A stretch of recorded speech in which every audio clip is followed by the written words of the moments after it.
Eto sir, stickers. Ayan, Waterproof po yan. Salamat. Thank you sir. Ingat. Si ma'am na pala magdadrive. Sige po, labas lang po namin. Thank you po. Maganda pa yung EcoSport. Alaga guys, 2015 model. So nag-walk-in lang sila sir. Matagal na pala silang follower. So first own sila nito, 2015 automatic. Ang ganda pa, hindi lang sa body, pati yung sa engine. So nagpa-check sila dito PMS. Sabi na, saan mo kailangan palitan para papalitan na kung ano.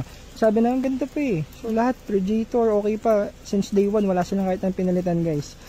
Timing belt, o yun yung lagi nating pang heavy PMS. Chinek namin, okay pa lahat. Spark plugs. Ang advantage lang na may garahe, so hindi madaling nagbakbak yung mga goma. O so, kita nyo guys, hindi lahat ng mga nabibili nyo sa labas may problem. For example, yan, yung EcoSport nila. Alaga. So, may bubong, hindi laspag, o kaya yan, maganda. Since day 1, wala pa silang kahit anong pinalitan. 10 years old na EcoSport nila.